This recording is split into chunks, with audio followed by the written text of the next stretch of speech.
By election ಅಖಾಡ ನೋಡಿ, ಚುನಾವಣೆ ಮುಗಿದಿದೆ, ರಿಸಲ್ಟ್ಗೋಸ್ಕರ ವೇಟಿಂಗ್. ಆದರೆ ಬಾಗಲಕೋಟೆ ಲೆಕ್ಕಾಚಾರ ಯಾವ ರೀತಿ ಇದೆ ಗೊತ್ತಾ? ಬಾಗಲಕೋಟೆಯಲ್ಲಿ ಈಗ ಸೋಲು ಗೆಲುವಿನ ಲೆಕ್ಕಾಚಾರ ಶುರುವಾಗಿದ್ರೆ ಬಾಗಲಕೋಟೆಯಲ್ಲಿ ಮತ್ತೊಮ್ಮೆ ಎಲೆಕ್ಷನ್ ಮಾಡಬೇಕು ಅನ್ನುವ ಕೂಗು ಕೂಡ ಕೇಳಿಬರ್ತಾ ಇದೆ. ಯಾಕಪ್ಪ ಅಂತ ಹೇಳಿದ್ರೆ, ಚುನಾವಣೆಯ ದಿನ ಹಣ ಹಂಚಿದಂತಹ ವಿಚಾರಕ್ಕೆ ಸಂಬಂಧಪಟ್ಟಂತೆ, ಅದರ ಜೊತೆಗೆ ಒಂದಷ್ಟು ಬೇರೆ ಬೇರೆ ರೀತಿಯ ಹೇಳಿಕೆಗಳನ್ನು ಕೊಟ್ಟಂಥ ವಿಚಾರಕ್ಕೆ ಸಂಬಂಧಪಟ್ಟಂತೆ ಕಾಂಗ್ರೆಸ್ನವರು ಹಣ ಹಂಚಿದ್ರು ಅಂತ ಹೇಳಿ ಒಂದಿಬ್ರು ಮೂರು ಜನ ಸಿಕ್ಕಾಕೊಂಡ್ರು. ಅದರ ಜೊತೆಗೆ ಬಿಜೆಪಿಯವರು ಪಕ್ಷ ವಿರೋಧಿ ಚಟುವಟಿಕೆಯನ್ನು ಮಾಡಿದ್ರು, ಬೇರೆ ಬೇರೆ ರೀತಿಯ ದ್ವಂದ್ವ ಹೇಳಿಕೆಗಳನ್ನು ಕೊಟ್ಟರು.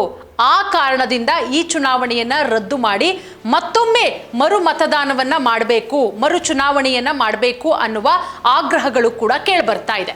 ಇದೊಂದು ವಿಚಾರ. ಆದರೆ ಈಗ ಬಾಗಲಕೋಟೆಯಲ್ಲಿ ಸೋಲು ಗೆಲುವಿನ ಲೆಕ್ಕಾಚಾರ ಶುರುವಾಗಿರೋದು. ಈ ಕಡೆ ಕಾಂಗ್ರೆಸ್ಸು ಒಂದು ರೀತಿಯಲ್ಲಿ ಎರಡೂ ಕ್ಷೇತ್ರವನ್ನು ಮತ್ತೊಮ್ಮೆ ಕೈವಶ ಮಾಡಿಕೊಳ್ಳೋದಕ್ಕೆ ಶತಾಯಗತಾಯ ಪ್ರಯತ್ನ ಪಡ್ತು. ಆದರೆ ಅಲ್ಲಲ್ಲಿ ಕೆಲವೊಂದಿಷ್ಟು ಮೈನಸ್ಗಳನ್ನು ಕೂಡ ಮಾಡಿಕೊಳ್ತು.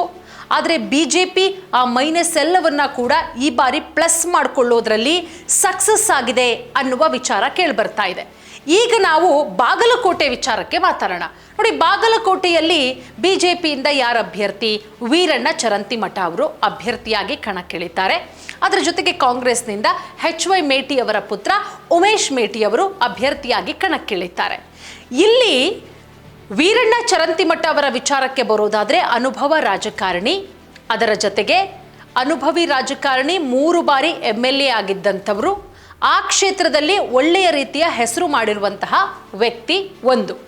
ಇನ್ನು HY ಮೇಟಿಯವರ ಪುತ್ರ ಉಮೇಶ್ ಮೇಟಿಯವರ ವಿಚಾರಕ್ಕೆ ಬರೋದಾದರೆ, ಒಂದು ಕಡೆ ಉಮೇಶ್ ಮೇಟಿಯವರು ಅಪ್ಪನ ಜೊತೆಗೆ ಒಂದೆರಡು ಕ್ಯಾಂಪೇನ್ಗಳಲ್ಲಿ ಭಾಗಿಯಾಗಿದ್ರು ಹೊರತು ಸಾರ್ವಜನಿಕವಾಗಿ ಉಮೇಶ್ ಮೇಟಿಯವರು ಅಷ್ಟೊಂದು ಕಾಣಿಸಿಕೊಂಡಿರಲಿಲ್ಲ. ಚುನಾವಣೆ ಅವರಿಗೆ ಹೊಸದಲ್ಲ, ಆದರೆ ಜನರೊಂದಿಗೆ ಅಷ್ಟೊಂದು ಸಂಪರ್ಕ ಬೆಳೆಸಿದವರಲ್ಲ ಉಮೇಶ್ ಮೇಟಿ ಅವರು. ಇಲ್ಲಿ ಕಾಂಗ್ರೆಸ್ ಏನು ಮಾಡುತ್ತೆ, ಯಾವ ರೀತಿ 2023ರಲ್ಲಿ ಎಷ್ಟರ ಮಟ್ಟಿಗೆ ಜನ ಗ್ಯಾರಂಟಿಗೆ ಬಿದ್ದು ವೋಟ್ ಹಾಕಿ 135 ಸ್ಥಾನ ತಂದುಕೊಟ್ರೋ, 23ರಲ್ಲಾದಂಗೆನೆ 26 ಬೈ ಎಲೆಕ್ಷನ್ನಲ್ಲೂ ಕೂಡ ಮ್ಯಾಜಿಕ್ ಆಗುತ್ತೆ ಅನ್ನೋ ಲೆಕ್ಕಾಚಾರದಲ್ಲಿ ಕಾಂಗ್ರೆಸ್ ನಾಯಕರು ಇದ್ದಿದ್ದು.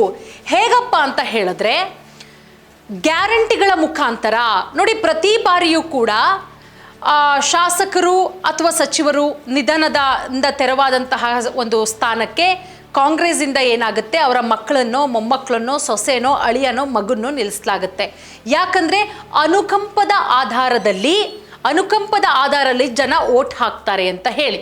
ಸೊ ಕಾಂಗ್ರೆಸ್ ಕೂಡ ಇದೇ ಮಾನದಂಡವನ್ನು ಇಟ್ಕೊಂಡು ಅನುಕಂಪದ ಆಧಾರದಲ್ಲಿ ಎರಡೂ ಕ್ಷೇತ್ರದಲ್ಲೂ ಕೂಡ ಯಾರು ಶಾಸಕರಿದ್ರು ಅವರ ಮನೆಯವರಿಗೇನೆ ಟಿಕೆಟನ್ನು ಕೊಡಲಾಗುತ್ತೆ. ಒಂದು ಕಡೆ ಮೊಮ್ಮಗನಿಗೆ ಟಿಕೆಟು, ಒಂದು ಕಡೆ ಮಗನಿಗೆ ಟಿಕೆಟನ್ನು ಕೊಡಲಾಗುತ್ತೆ.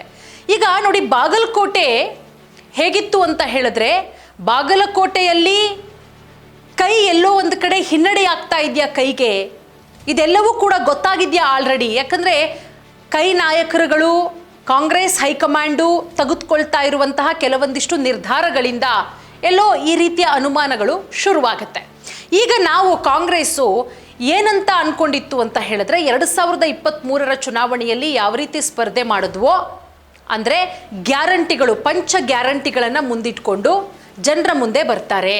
ಉಚಿತವಾಗಿ ಬಸ್ಸು, ಯುವ ನಿಧಿ, ಅನ್ನಭಾಗ್ಯ, ಶಕ್ತಿ, ಅದರ ಜೊತೆಗೆ ಗೃಹಲಕ್ಷ್ಮಿ, ಗೃಹ ಜ್ಯೋತಿ, ಕರೆಂಟು, ಈ ರೀತಿಯದ್ದು ಜನ ಆ ಗ್ಯಾರಂಟಿಗೆ ಮರುಳಾಗಿ ಅಭೂತಪೂರ್ವವಾದಂಥ ಗೆಲುವನ್ನು ಕೊಡ್ತಾರೆ.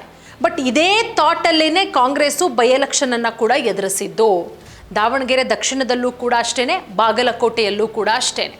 ಇಲ್ಲಿ HY ಮೇಟಿ ಅವರ ಪುತ್ರ ಉಮೇಶ್ ಮೇಟಿ ಅವರು ಜನರ ಸಂಪರ್ಕ ಇದ್ದಿದ್ದು ಬಹಳಷ್ಟು ಕಡಿಮೆ. ಮತ್ತು ಅದರ ಜೊತೆಗೆ ಜನರ ಮುಂದೆ ನಿಂತ್ಕೊಂಡು ಅಷ್ಟೊಂದು ನೀಟಾಗಿ ಮಾತಾಡೋದಕ್ಕೂ ಕೂಡ ಬರ್ತಾ ಇರಲಿಲ್ಲ ಅನ್ನೋ ಮಾತುಗಳು ಕೂಡ ಕೇಳಿ ಬರ್ತಾ ಇತ್ತು. ಯಾಕಂದರೆ ಅವರ ಭಾಷಣಗಳನ್ನು ಕೇಳಿದ್ರೆ ಗೊತ್ತಾಗತ್ತೆ. ಸೊ ಅದೊಂದು ಕಡೆ. ಮತ್ತೊಂದು ಕಡೆ ಟಿಕೆಟ್ ಕೊಡುವಂತಹ ವಿಚಾರಕ್ಕೂ ಕೂಡ ಕಾಂಗ್ರೆಸ್ಸು ಎಡವಿದ್ದು. ಇದೆಲ್ಲವೂ ಕೂಡ ಕಾಂಗ್ರೆಸ್ಗೆ ಆದಂತಹ ಮೈನಸ್ ಪಾಯಿಂಟ್ಗಳು. ಬಟ್ ಈಗ ಅಲ್ಲಿ ಚುನಾವಣೆ ಮುಗಿದು ಸಾಕಷ್ಟು ದಿನಗಳಾಗಿದೆ. ಇನ್ನೇನು ಕೆಲವೇ ದಿನಗಳಲ್ಲಿ ರಿಸಲ್ಟ್ ಕೂಡ ಬರುತ್ತೆ, ಮೇ 4ನೇ ತಾರೀಕು. ಬಟ್ ಈಗ ಚುನಾವಣೆ ಆದ ನಂತರ ಯಾವ ರೀತಿ ಮಾತುಕತೆಗಳು ಶುರುವಾಗಿದೆ ಅಂತ ಹೇಳಿದ್ರೆ ಕಾಂಗ್ರೆಸ್ಗೆ ದೊಡ್ಡ ಮಟ್ಟದಲ್ಲಿ ಹಿನ್ನಡೆ. ಯಾಕೆ, ಎಲ್ಲಿ ಎಡುತ್ತು? ಗ್ಯಾರಂಟಿಗಳು ಖಂಡಿತವಾಗ್ಲೂ ಕೂಡ ಬೈ ಎಲೆಕ್ಷನ್ನಲ್ಲಿ ಕಾಂಗ್ರೆಸ್ನ ಕೈ ಹಿಡಿದಿಲ್ಲ. ಯಾಕಂದರೆ ಮಹಿಳೆಯರು ಎಷ್ಟರ ಮಟ್ಟಿಗೆ ಮತದಾನ ಮಾಡಿದ್ದಾರೆ ಆ ಪರ್ಸೆಂಟೇಜ್ ಕೂಡ ಬರುತ್ತೆ. ಬಟ್ ಅಷ್ಟೊಂದ್ರ ಮಟ್ಟಿಗೆ ಪರ್ಸೆಂಟೇಜ್ ಆಗಿಲ್ಲ. ಅಂದರೆ ಗ್ಯಾರಂಟಿಯನ್ನು ನಚ್ಕೊಂಡು ಚುನಾವಣೆಗೆ ನಿಂತಹ ಕಾಂಗ್ರೆಸ್ಗೆ ಗ್ಯಾರಂಟಿಗಳು ಕೈ ಹಿಡಿದಿಲ್ಲ, ಅನುಕಂಪ ಕೂಡ ಕೈ ಹಿಡಿದಿಲ್ಲ. ಜನ ಬುದ್ಧಿವಂತರಾಗಿದ್ದಾರೆ ಎರಡೂ ಕ್ಷೇತ್ರದಲ್ಲೂ. ಈ ದಾವಣಗೆರೆ ಬೇರೆ ವಿಚಾರ ಬಿಡಿ, ಅಲ್ಲೆಲ್ಲ ಮುಸ್ಲಿಮರು ಒಗ್ಗಟ್ಟಾಗ್ತಾರೆ, ಕಾಂಗ್ರೆಸ್ ವಿರುದ್ಧ ಮುಗಿ ಬೀಳ್ತಾರೆ. ಬಟ್ ಬಾಗಲಕೋಟೆಯಲ್ಲಿ ಇಷ್ಟೇ ಆಗಿರೋದು. ಒಂದು BJP ಸಮರ್ಥವಾಗಿ ಅಲ್ಲಿ ಚುನಾವಣೆ ದಿನಾಂಕ ಅನೌನ್ಸ್ ಆದಾಗಿಂದ ಎಲೆಕ್ಷನ್ ಮುಗಿಯೋವರೆಗೂ ಕೂಡ BY ವಿಜಯೇಂದ್ರ ಅವರ ಹಾದಿಯಾಗಿ BJPಯ ಘಟಾನುಘಟಿ ನಾಯಕರುಗಳು, ಶಾಸಕರುಗಳು ಎಲ್ಲರೂ ಕೂಡ ಬಂದು ಬಾಗಲಕೋಟೆಯಲ್ಲೇ ಠಿಕಾಣಿಯನ್ನು ಹೂಡಿ ಅಬ್ಬರದ ಪ್ರಚಾರವನ್ನು ಮಾಡ್ತಾರೆ. ಅದಾದಮೇಲೆ ಸಿದ್ದರಾಮಯ್ಯ ಅವರು ಕೂಡ ಬಾಗಲಕೋಟೆಯನ್ನು ಬಹಳ ಪ್ರತಿಷ್ಠೆಯಾಗಿ ತೆಗೆದುಕೊಂಡಿದ್ರು. ಯಾಕಂದರೆ ಸಿದ್ದರಾಮಯ್ಯ ಅವರಿಗೆ ಪ್ರತಿಷ್ಠೆಯ ಕಣ ಅವರ ಆಪ್ತ ಸ್ನೇಹಿತರಾದಂತಹ HY ಮೇಟಿ ಅವರ ನಿಧನದ ನಂತರ ತೆರವಾದಂತಹ ಕ್ಷೇತ್ರ. ಬಟ್ ಜನ ಈ ಬಾರಿ ಸಿದ್ದರಾಮಯ್ಯ ಅವರನ್ನು ಮಖ ನೋಡಿಕೊಂಡು ವೋಟ್ ಹಾಕಿಲ್ಲ, ಗ್ಯಾರಂಟಿಯ ಮಖ ನೋಡಿಕೊಂಡು ವೋಟ್ ಹಾಕಿಲ್ಲ, ಅನುಕಂಪದಿಂದ ಮಖ ನೋಡಿಕೊಂಡು ವೋಟ್ ಹಾಕಿಲ್ಲ ಅನ್ನುವಂತಹ ವಿಚಾರ ಕೂಡ ತಿಳಿದು ಬರ್ತಾ ಇದೆ. ಒಟ್ಟಾರೆ ಬಾಗಲಕೋಟೆ ಯಾರಿಗೆ ಗೆಲುವು ಯಾರಿಗೆ ಸೋಲು ಅನ್ನೋದನ್ನು ನಾವು ಸ್ವಲ್ಪ ನೋಡೋದಾದರೆ ಬಾಗಲಕೋಟೆಯಲ್ಲಿ ಕಮಲ ಅರಳುವ ಎಲ್ಲ ಸಾಧ್ಯತೆಗಳಿದೆ ಅಂತ ಅಲ್ಲಿ ಬರ್ತಾ ಇರುವಂಥ ಮಾಹಿತಿ. ನಮಗೆ ಗೊತ್ತಿಲ್ಲ ಏನಾಗುತ್ತೆ ಅಂತ ಹೇಳಿ. But May 4ರ ರಿಸಲ್ಟ್ನ ನಂತರವಷ್ಟೇ ಗೊತ್ತಾಗಬೇಕಾಗತ್ತೆ. ಯಾಕಂದರೆ ಕಮಲ ಒಂದಷ್ಟು ಮ್ಯಾಜಿಕ್ ಮಾಡಬಹುದು ಎರಡೂ ಕ್ಷೇತ್ರದಲ್ಲೂ ಅನ್ನುವಂತಹ ಮಾತುಗಳು. ಅದರಲ್ಲೂ ಪ್ರಮುಖವಾಗಿ ಬಾಗಲಕೋಟೆಯಲ್ಲಿ ಅಲ್ಲಿಯ ಜನ ಹೇಳೋ ರೀತಿಯಲ್ಲೇ ಜನ BJP ಕಡೆಗೆ ವಾಲಿದ್ದಾರೆ ಅನ್ನುವಂತಹ ವಿಚಾರ. ಬಟ್ ರಿಸಲ್ಟ್ನ ನಂತರವೇ ಗೊತ್ತಾಗುತ್ತೆ ಏನಾಗಬಹುದು ಅಂತ.